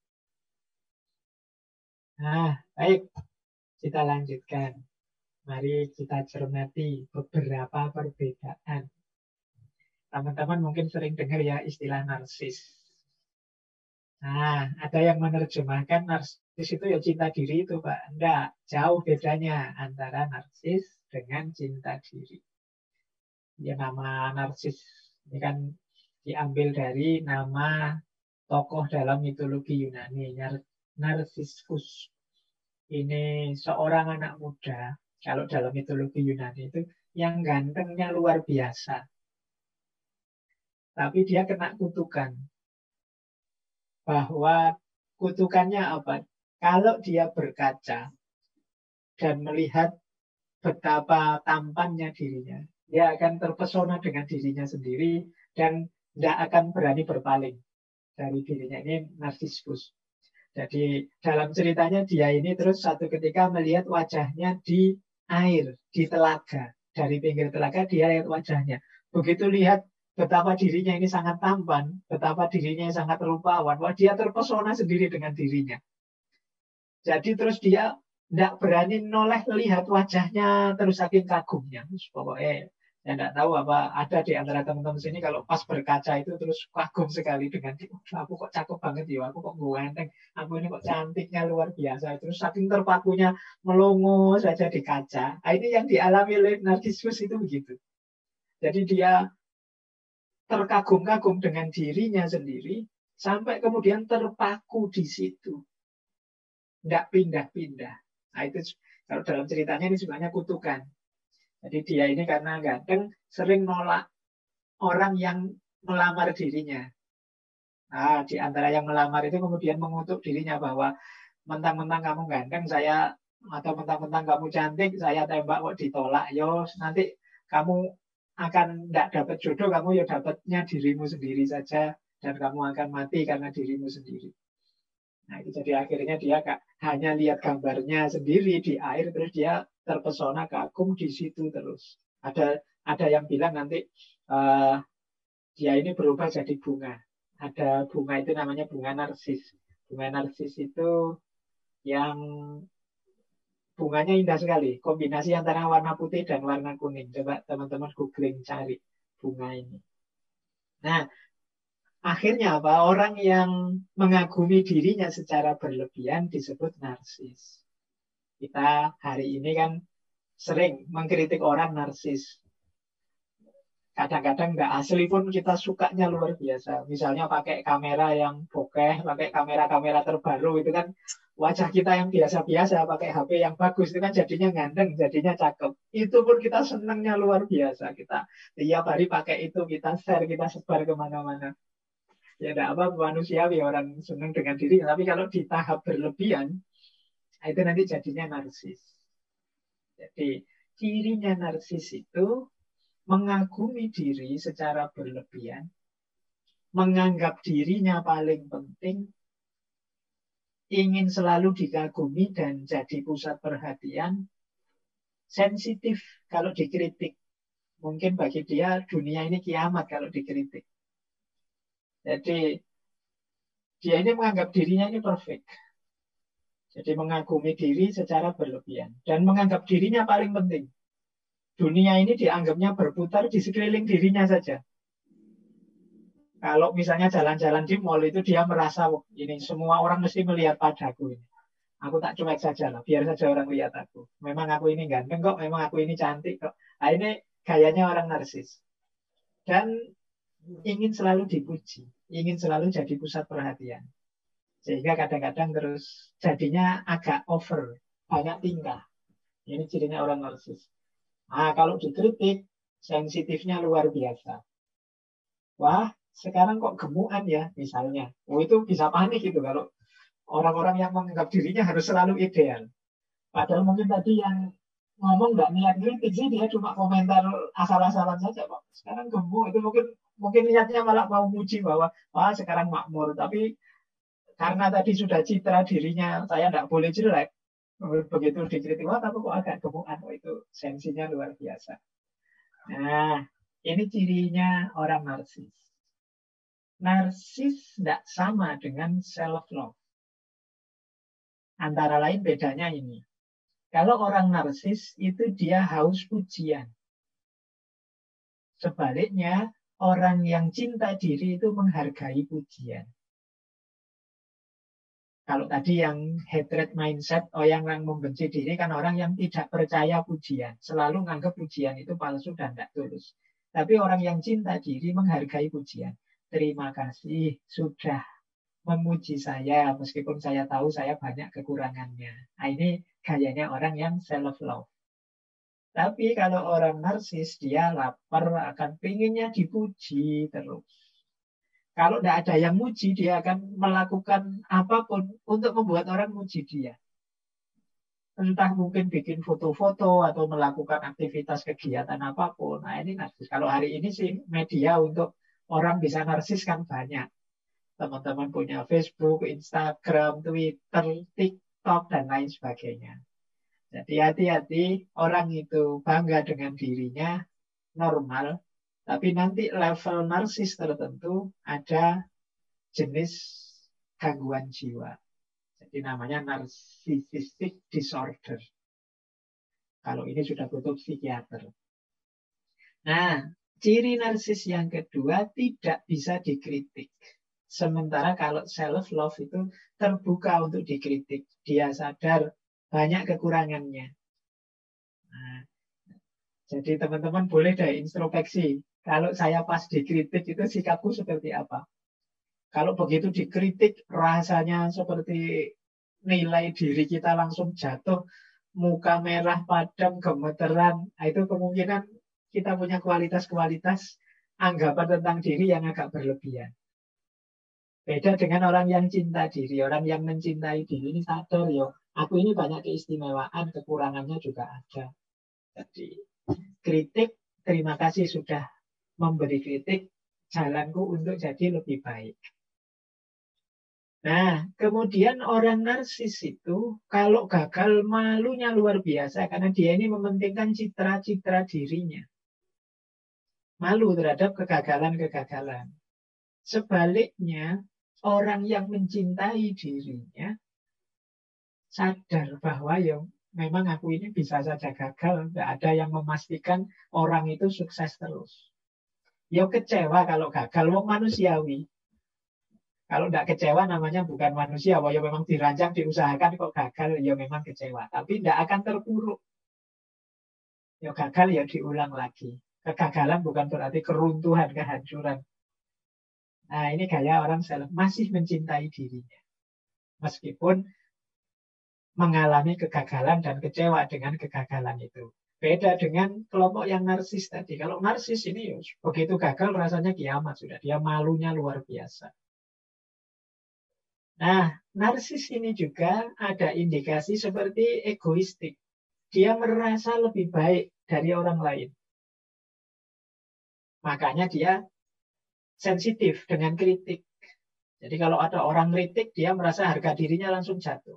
Sementara orang yang self-love, itu dia nyaman dengan dirinya. Meskipun dia tahu ada kekurangan. Makanya di awal-awal tadi dijelaskan orang yang mencintai diri itu, dia tidak banyak mengeluh. Meskipun tetap melakukan perbaikan-perbaikan diri. Jadi ini bedanya. Kalau teman-teman merasa, kok aku merasa lebih terus ya dibandingkan yang lain, jangan-jangan ada kualitas-kualitas narsis. Tidak sadar bahwa di sekeliling kita itu banyak orang yang lebih dari kita. Di sekeliling kita juga banyak orang yang mungkin setara dengan kita. Jadi tunggale ya oke, kita tidak satu-satunya. Tapi kalau kita merasa kita ini selalu satu-satunya, saya yang terbaik, aku yang paling cakep loh, aku yang paling bagus loh, paling baik loh. Kemungkinan kita ada kualitas-kualitas narsis ini. Nah, orang narsis juga hidupnya tergantung yang lain. Maksudnya tergantung yang lain itu ya komentar orang, dukungan orang, like-nya orang ini jadi kunci dalam dirinya. Kayak teman-teman kalau waktu posting itu kan kalau fokusnya teman-teman dalam postingan itu, aku ingin ngecek berapa orang yang jempoli, berapa orang yang komen, berapa orang yang like. Kalau fokusnya ke situ terus, kemungkinan kita punya kualitas ini. Nggak independen. Padahal ya kalau kita merasa, wah yang saya sampaikan ini baik kok, terserah orang mau komen apa tidak, mau memberi jempol apa tidak masalah. Manfaat untuk satu orang saja sudah alhamdulillah tidak apa-apa. Nah ini orang yang self-love. Jadi menerima dirinya apa adanya secara logis. Tapi bagi yang narsis, dia perlu dukungan. Meskipun kontennya, misalnya YouTube, kontennya bagus-bagus, manfaat. Tapi ketika tidak ada yang like, tidak ada yang jempoli, tidak ada yang komen, terus dia gelisah berlebihan, kemungkinan ada kualifikasi ingin menonjolkan citra diri. Atau narsis ini. Jadi ini dekat sebenarnya. Tapi ya dalam narsisisme ada aspek berlebihannya. Jadi antara mencintai diri dengan mengagumi diri secara berlebihan. Antara self-esteem, bangga terhadap dirinya dengan menganggap dirinya orang yang paling penting. Antara bersyukur karena banyak nikmat, banyak anugerah dari Tuhan, dari Allah, dengan ingin selalu dikagumi, ingin selalu jadi pusat perhatian. Antara sadar sehingga mau dikritik dengan sensitif tidak mau dikritik. Inilah beda-bedanya orang narsis dengan orang yang mencintai dirinya. Silakan teman-teman nanti masing-masing ngukur levelku di medsos ini masih level normal orang yang mencintai dirinya ataukah orang yang sudah jatuh pada narsis. Mari kita lanjutkan waktunya. Nah, kalau ini bedanya narsis dengan egoisme. Bedanya cinta diri dengan egoisme. Kalau self love atau cinta diri ini membanggakan diri, tapi lahirnya empati dan kepekaan terhadap orang lain. Ini cinta diri ya. Tadi kan saya bilang, berawal dari mencintai diri yang buahnya mencintai yang lain. Berbeda dengan egoisme. Kalau egoisme itu diawali mementingkan diri sendiri dan nanti diakhiri dengan menuntut orang lain menjalani hidupnya sesuai cara demi keuntungan atau demi kesenangan kita. Ini orang egois. Jadi cinta diri itu diawali dari diri sendiri demi sesama. Kalau egoisme diawali dari diri sendiri untuk diri sendiri. Orang lain posisinya di mana? Orang lain hadir dalam rangka memenuhi kebutuhanku, menyenangkanku atau menguntungkanku. Ini orang egois. Awas keliru. Kadang-kadang kan kita, wah itu bukan cinta diri itu namanya egois. Tidak, ada bedanya. Kalau egois itu ya memang hanya berhenti di diri kita. Tapi kalau cinta diri tidak. Kecintaan kita pada diri kita membuahkan empati dan kepekaan terhadap orang lain. Aku tidak suka kalau dimaki-maki. Oh berarti aku jangan maki-maki orang. Nah ini ciri orang yang mencintai diri. Jadi apa yang dia suka dia terapkan juga pada orang lain. Beda dengan egois. Kalau egois itu ya pokoknya yang dipikir dirinya sendiri terus. Tujuan, keuntungan, kesenangan, ya semuanya sepenuhnya hanya untuk dan demi dirinya sendiri. Inilah bedanya cinta diri dan egoisme. Jadi awas keliru. Berarti, Pak, orang yang cinta diri itu berarti sombong ya, Pak. Dia menganggap dirinya hebat, dirinya mampu. Enggak. Dia enggak sombong, enggak egois. Tapi dia membentuk dirinya dulu dalam kebaikan, baru mengabdikan kebaikannya untuk orang lain. Kalau egois itu berhenti dalam dirinya sendiri saja. Nah, ini strategi-strategi. Kalau ini sudah tips and triknya. Yang pertama, untuk kita bisa mencintai diri. Jadilah pribadi yang memaafkan. Termasuk memaafkan diri kita sendiri. Lupakan masa lalu. Dan mari kita cek deh, itu apa sih yang tidak bisa aku maafkan sampai hari ini. Nah kalau saya Pak tidak bisa memaafkan ini, tidak bisa memaafkan itu. Nah ini kan ketemu sekarang. Kalau sudah ketemu kita tahu, oh ini ternyata yang memenjarakanku dalam kebencian, dalam ketakutan. Saatnya sekarang aku maafkan.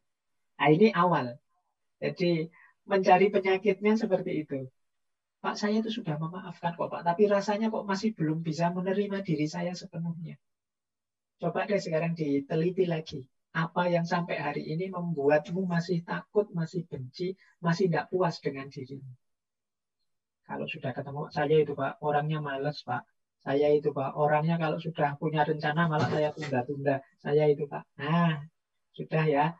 Yang kemarin-kemarin ketika kalian males, suka menunda-nunda, lupakan. Ayo dimulai yang baru, berarti saatnya jangan males dan jangan menunda-nunda. Nah, ini jalan untuk kita bisa mulai mencintai diri kita sendiri. Jadi, langkah pertamanya itu. Jadi, mari memaafkan yang lama. Kita maklumi yang lama, kita berbagi sekarang. Itu strategi pertama. Yang kedua, ya berbuat baik untuk diri kita sendiri. Ini ada satu quote yang bagus. If there is no love for yourself, you are like an empty teapot. If it is empty, you have no tea to fill all the cups on the table. Kalau engkau tidak punya cinta untuk dirimu, engkau seperti teko nyateh yang kosong. Seperti ceret, seperti teko yang kosong. Kalau teko itu kosong, ya tidak ada isi tehnya. Ya tidak ada yang bisa kita tuangkan ke all the cups on the table. Ke semua gelas yang ada, semua cangkir yang ada di meja. Jadi kalau kita tidak mengisi diri kita dengan cinta kepada diri kita, berarti dalam diri kita tidak ada cintanya. Kalau tidak ada cintanya seperti teko, seperti eh, ceret seperti apalagi wadah yang kosong. Kalau kosong nggak bisa berbagi. Kalau kita ingin berbagi kasih, berbagi sayang, sharing dengan sesama, ayo kita isi diri kita dengan cinta. Cinta untuk diri kita. Dari situlah akan melimpah keluar cinta untuk yang lain. Kemudian ada lagi strategi. Ambillah kendali atas hidup kita. Jangan mengembangkan mentalitas korban. Kita ini sering, kalau hari ini ya kita sering pakai istilah playing victim. Playing victim itu untuk menutupi kesalahan kita, kita nuding orang lain yang salah. Atau kondisi tertentu yang salah. Wah, ini gara-gara jaringan, Pak. Makanya saya tidak lolos kemarin ujian. Putus-putus, tidak terdengar suaranya, misalnya. Ini biasanya kita yang sebenarnya gagal, tapi kita playing victim. Kita salahkan jaringannya, kita salahkan dosennya saja. Masa ngasih soal kok tidak pernah disampaikan, sudah diujikan. Misalnya. Pokoknya kegagalan kita timpakan pada orang lain. Kita lupa bahwa sepenuhnya kendali hidup itu ada di tangan kita. Jadi jangan mengembangkan mentalitas korban.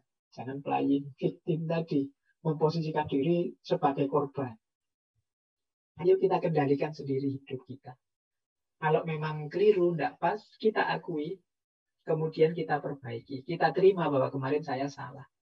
Sudah yang lalu jadi pelajaran, sekarang saatnya memperbaiki diri. Nah ini akan membuat kita bisa mencintai diri kita.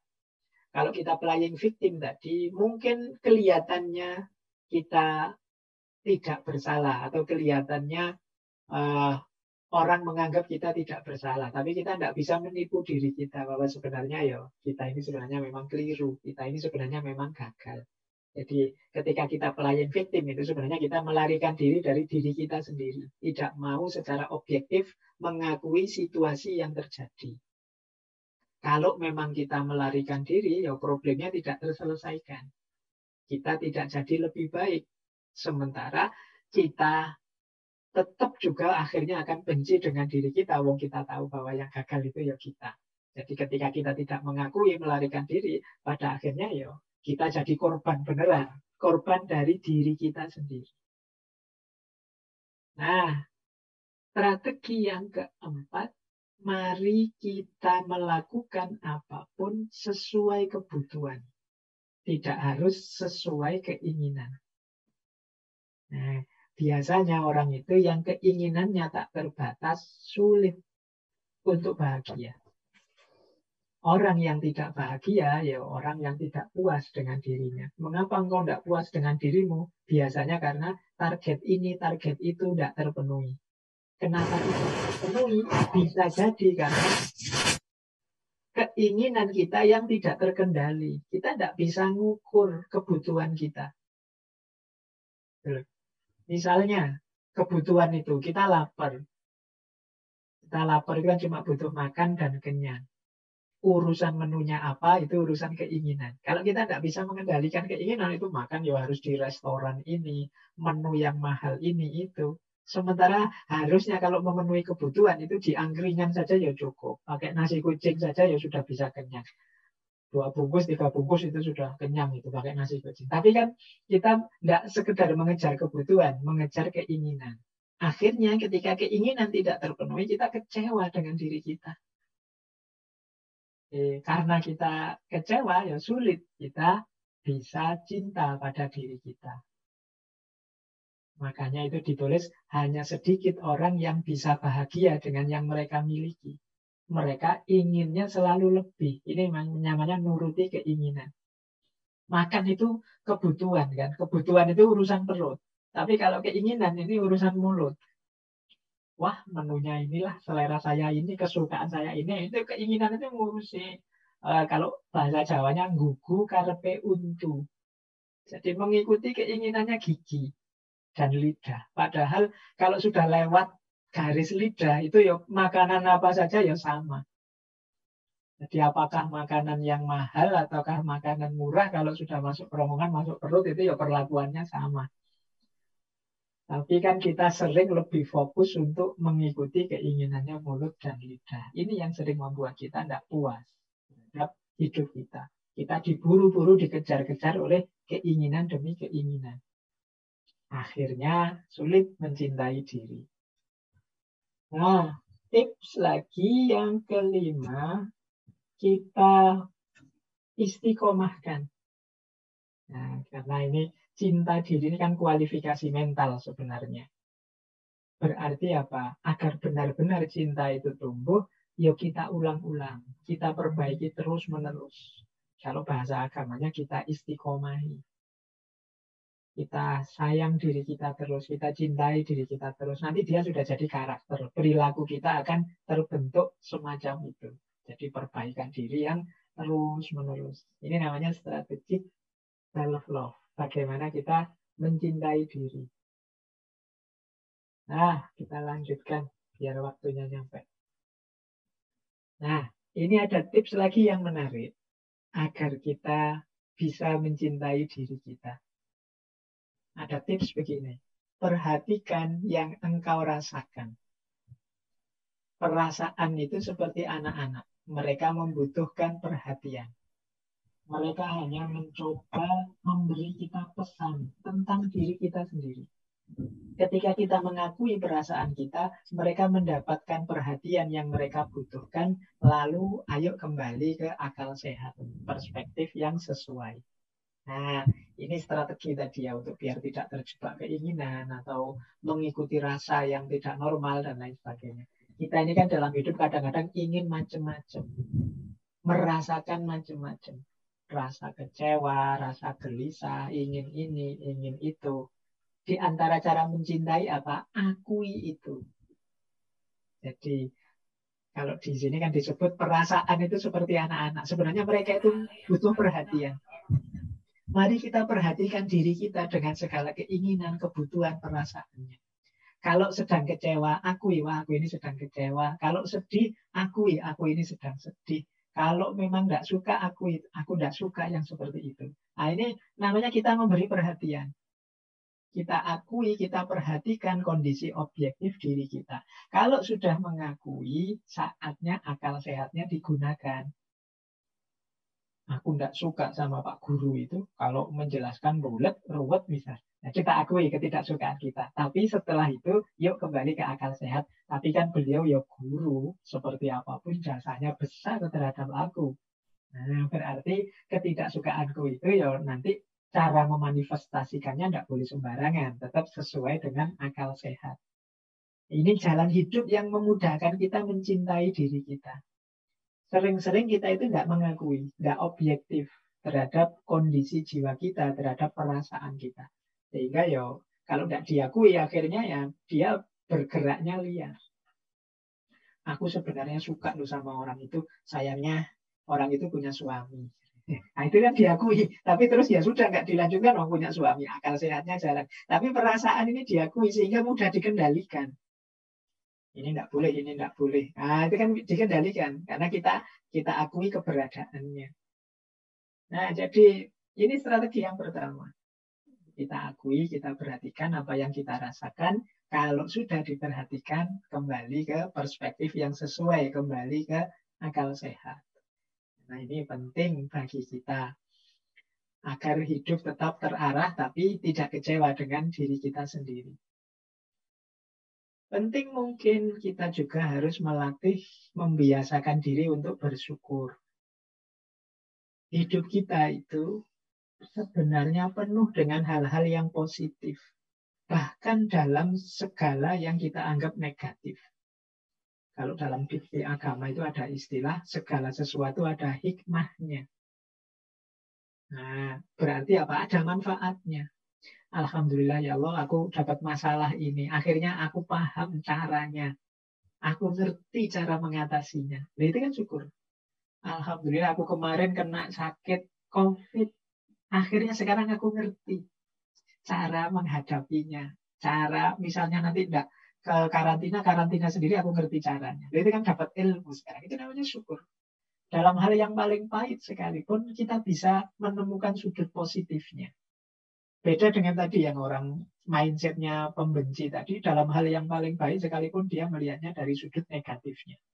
Tapi ayo latihan jadi pribadi yang bersyukur dalam hal yang paling pahit sekalipun kita bisa menemukan sisi positifnya. Nah, selanjutnya penting juga pergaulan kita. Yuk kita cari teman-teman, orang-orang yang setipe dengan kita, yang suportif, yang peduli. Kalau kita ingin jadi pribadi yang bersyukur, cari teman-teman yang memang karakternya karakter suka bersyukur. Kalau kita ingin teman-teman yang mencintai diri, ya sesama teman yang mencintai diri akan mudah suportif, peduli. Lingkungan juga menentukan. Orang itu kadang-kadang punya teman apa, seperti itulah dia terbentuk. Aslinya pendiam sih, tapi kok kebetulan kuliah di Jogja, satu kos dengan teman yang cerewet semua. Itu biasanya terus secara tidak sadar terpengaruh ikut banyak omong. Lingkungan sekeliling, teman juga menentukan. Terus self-reward. Nah, boleh untuk menyemangati kebaikan-kebaikan cinta diri tadi, teman-teman memberi hadiah untuk dirinya sendiri. Kalau aku meningkat lebih baik, aku jadi ini, atau aku meraih ini, meraih itu, sukses di sini, sukses di situ, aku akan memberi hadiah diriku ini. Biasanya makannya di angkringan, kalau nanti aku sukses tidak sombong, berhadapan dengan orang ini, orang itu, yus makan di restoran lah sekali, tidak apa-apa. Self reward ini namanya. Jadi memberi hadiah untuk diri kita sendiri. Nah, penting dalam rangka menyemangati. Kemudian afirmatif atau positif self-talk. Memberi afirmasi positif pada diri. Aku ini mampu loh. Aku ini penting loh. Aku ini istimewa loh. Keistimewaanku banyak loh. Aku ini namanya positif self-talk. Kita itu kan sering ngobrol dengan diri kita sendiri. Sadar atau tidak sadar. Ada yang dibunyikan, ada yang tidak. Mungkin ada teman itu yang suka geruneng ngomong sendiri, itu kan self-talk namanya. Nah, yuk sering-sering self-talk yang positif. Kalau tidak terkontrol nanti self-talk-nya negatif. Kalau self-talk-nya negatif, ya berpengaruh terhadap diri yang negatif. Jadi kan kita dalam hidup sehari-hari ini kan mengalami macam-macam peristiwa. Biasanya terus komen. Komen itu ya geruneng sendiri, mengucapkan sesuatu sendiri. Nah, usahakan sifatnya selalu positif. Positif self-talk. Nanti kita ada beberapa contoh untuk positif self-talk. Baik. Nah, itu materi-materi. Saya ingin, tadi sudah janji, sedikit perspektif tentang cinta diri ini dalam Islam. Masih ada waktu 10-15 menit. Tadi kan kita disuruh bersyukur. Nah, itu ada ayatnya, surat Luqman ayat 12. Wa may yashkur fa innama yashkuru li nafsi. Wa man kafara fa innallaha ghaniyyun. Barang siapa bersyukur, sebenarnya dia bersyukur untuk dirinya sendiri. Maksudnya apa? Manfaatnya untuk kita yang bersyukur. Ini kalau pakai bahasa Indonesia, barang siapa berterima kasih, itu sebenarnya manfaatnya untuk yang mengucapkan terima kasih, bukan untuk yang diberi terima kasih. Ya, yang kalau konteksnya ayat ini ya kepada Allah. Ya seperti saya bilang tadi, efeknya syukur yang nomor satu itu berarti adalah kepuasan kita terhadap hidup. Kalau kita puas terhadap hidup kita, kan kita bahagia. Maka wa may yashkur fa innama yashkuru li nafsi. Tidak usah khawatir. Oh, Allah itu sudah tidak butuh apa-apa, Pak. Kalau saya mengucapkan terima kasih, ya tidak ngefek apa-apa. Saya alhamdulillah tidak ngefek apa-apa sama Allah. Tidak. Manfaatnya untuk kita. Wa may yashkur fa innama yashkuru li nafsi. Maka kalau kita bersyukur berarti kita menerima, kita puas terhadap hidup kita, kita cinta terhadap hidup kita. Dan itu manfaatnya akan kita panen. Tadi kan cinta diri itu macam-macam manfaatnya. Kecuali kita tidak mau. Wa man kafara fa innallaha ghaniyyun hamid. Kalau kita kufur ya tidak ngefek apa-apa juga buat Allah kalau kita kufur. Allah itu maha kaya, maha terpuji, ya kita saja yang rugi. Itu maksudnya ayat ini. Nah, ada hadis ini yang sering sekali dikutip. La yu'minu ahadukum hatta yuhibba li akhihi ma yuhibba li nafsihi. Ma yuhibbu li nafsihi. Tidak beriman seseorang sampai mencintai saudaranya seperti mencintai dirinya. Coba diperhatikan redaksinya. Ini kan jelas dari hadis ini sebenarnya. Yang kita dulukan apa? Mencintai diri. Sebelumnya kita sudah mencintai diri kita. Tapi tidak sempurna keimanan kalau kita juga tidak mencintai saudara-saudara kita, sesama kita. Jadi bagi saya hadis ini ya perintah untuk kita mencintai diri dan mencintai yang lain. Kalau kita bisa mencintai yang lain sedalam seperti kita mencintai diri kita sendiri, itulah keimanan. Jadi la yu'minu ahadukum hatta yuhibba li akhihi ma yuhibbu li nafsihi. Ini Bukhari Muslim. Jadi kalau ada yang tanya tadi, Pak, tema self love itu tema umum kan, Pak? Ya, dalam agama juga sangat dianjurkan kita mencintai diri kita sendiri. Yang pertama itu bisa masuk ke bab syukur, yang kedua bisa masuk ke bab cinta pada sesama. Karena cinta pada sesama itu diawali dari cinta kita pada diri kita sendiri. Nah, ini lanjutannya. Kalau ini secara filosofisnya, hubungannya hakikat manusia dengan cinta diri. Dulu teman-teman mungkin ada sesi ngaji filsafat yang judulnya fitrah. Fitrahnya manusia itu kan 5 ini. Manusia itu makhluk, kemudian mukarrom, kemudian mukallaf, kemudian mukhayyar, dan yang terakhir majzi.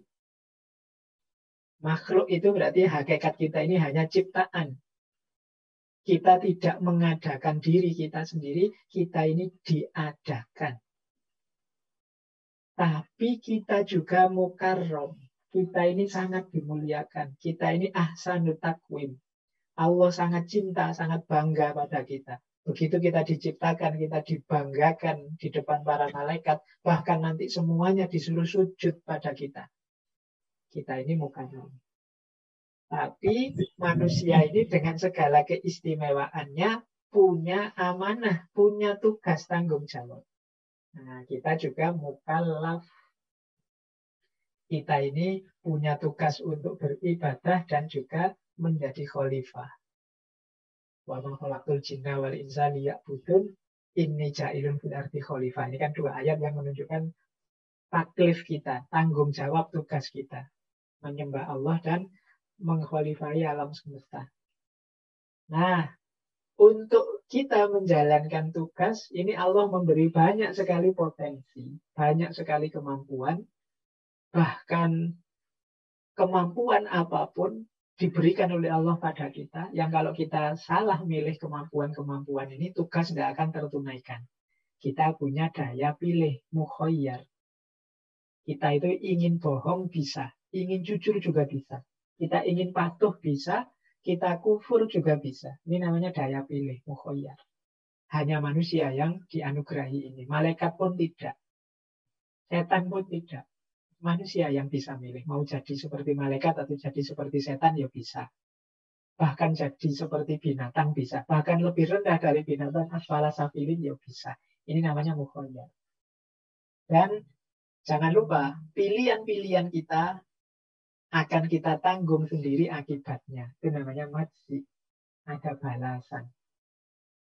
Jadi, fama ya'mal miskola dzarratin khairan yarah wa ma ya'mal miskola dzarratin syarran yarah. Kalau kita melakukan kebaikan sekecil apapun, kita akan melihat hasilnya. Demikian juga kalau kita melakukan keburukan, kita akan melihat hasilnya.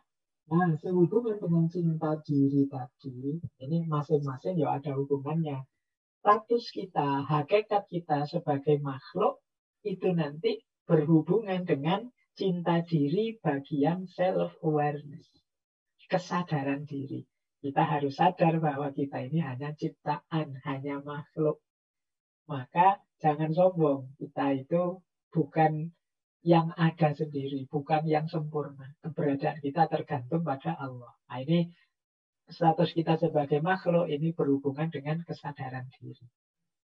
Status kita yang oleh Allah dimuliakan, mukarram, itu berhubungan dengan self-esteem, kebanggaan diri. Alhamdulillah Allah ini memuliakan kita manusia. Kita punya banyak keistimewaan. Ini namanya self-esteem. Yang ketiga, status kita sebagai mukallaf, ada taklif, sebagai hambanya, sebagai khalifahnya, berhubungan dengan aspek cinta diri tadi, yaitu self-confidence, percaya diri.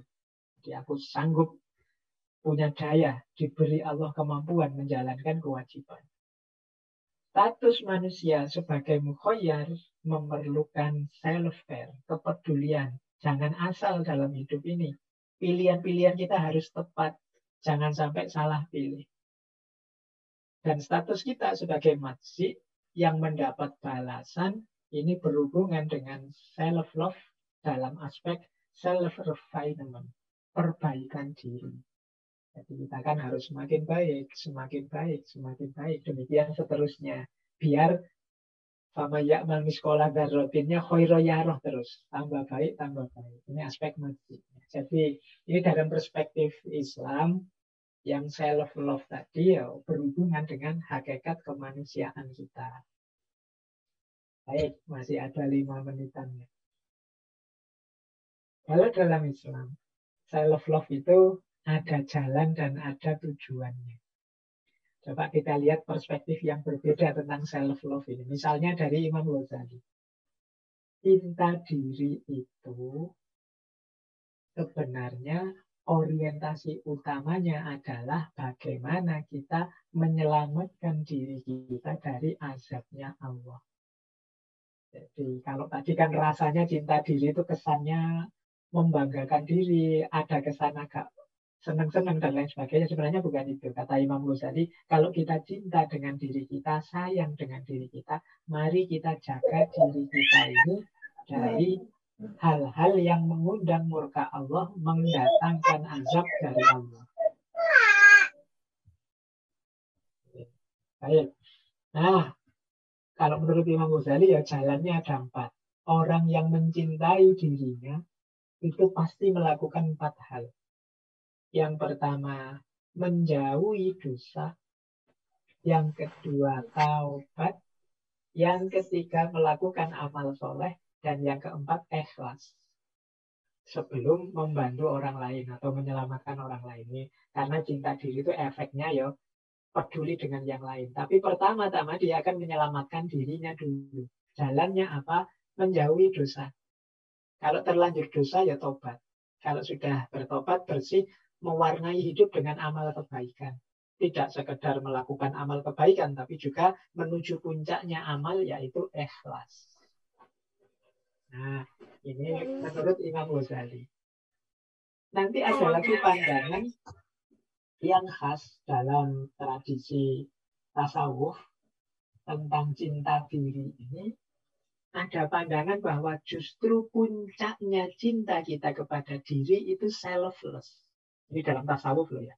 Selfless itu pusat perhatian kita justru tidak pada diri kita, tapi kepada Allah. Selfless itu berarti kalau diterjemahkan letterlek seperti tanpa diri. Bukan selfish ya, kalau selfish itu egois. Selfless itu kita tidak lagi fokus pada diri kita, tapi fokusnya pada Allah. Ketika kita fokus pada Allah, berarti kita ingin mencari ridhonya Allah, otomatis nanti kita akan mencintai diri kita. Bukan karena diri kita sendiri, tapi karena ketika kita fokus pada Allah, kita akan menjalankan, kita akan mencari ridhonya Allah, termasuk yang berhubungan dengan diri kita. Allah itu sangat sayang pada kita. Allah itu mencintai kita. Allah memerintahkan kita untuk memperhatikan diri kita. Maka kita lakukan itu. Jadi cinta diri ini kalau dalam tasawuf itu jadi efek. Jadi lanjutan dari kecintaan kita kepada Allah. Karena kita cinta pada Allah, maka kita cintai diri kita. Karena diri kita ini adalah amanat juga dari Allah. Jadi cinta diri kita ikut tumbuh ketika kita mencintai Allah. Nah ini perspektif yang khas dari dunia tasawuf. Mungkin lain waktu kita bisa lebih memperdalam ini karena banyak isu-isu tasawuf yang menarik, termasuk dalam hal self love ini. Baik, terakhir sekali dari perspektif kajian Islam, ini saya bacakan saja, ini termasuk self talk yang positif, tapi Islamik dari dunia tasawuf. Yang pertama, sering-sering mengafirmasi terhadap diri kita bahwa aku ini istimewa karena ciptaannya Allah. Tidak ada ciptaan Allah itu yang sia-sia, tidak ada gunanya.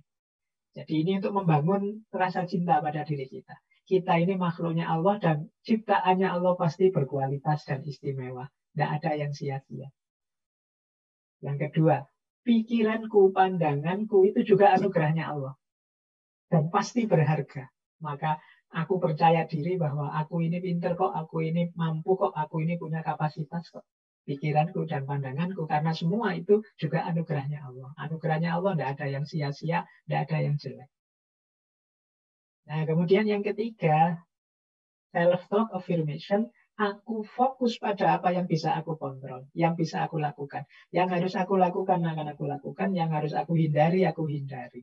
Hasilnya terserah pada Allah saja.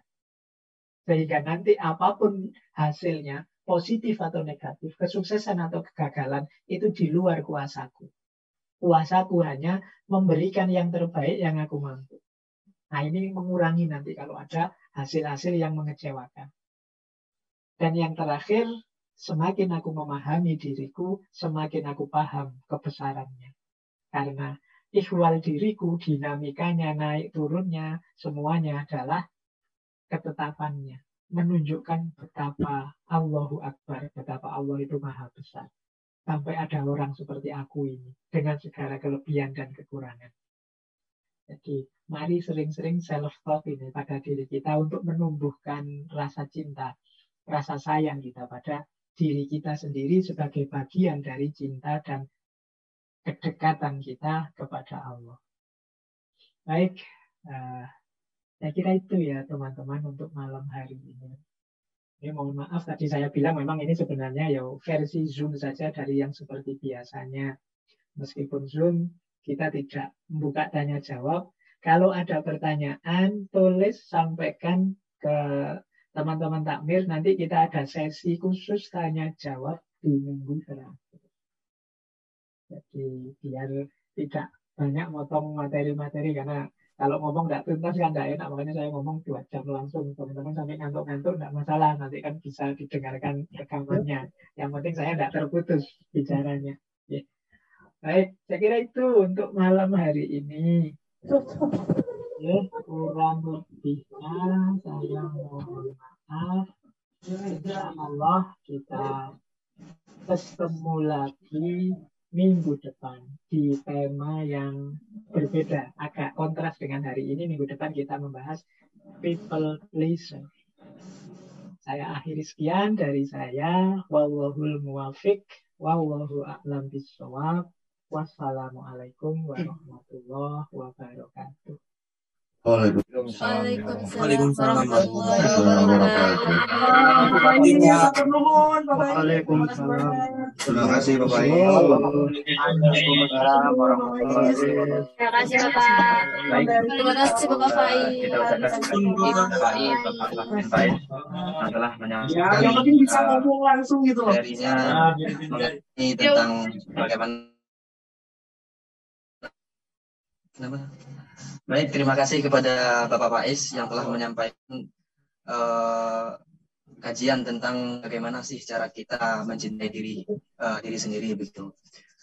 Mudah-mudahan dengan penyampaian Pak Faiz ini dapat kita amalkan dan juga memberikan pencerahan agar kehidupan kita lebih baik ke depannya. Dan terkait mengenai pertanyaan teman-teman, itu akan disediakan sesi yang khusus mengenai bahasan pertanyaan dari rekan-rekan sekalian. Mungkin begitu saja. Mohon maaf atas segala kesalahan dan kekurangan. Saya tutup. Billahi taufik wal hidayah. Assalamualaikum warahmatullahi wabarakatuh. Waalaikumsalam warahmatullahi wabarakatuh. Terima kasih semuanya. Bapak Faiz.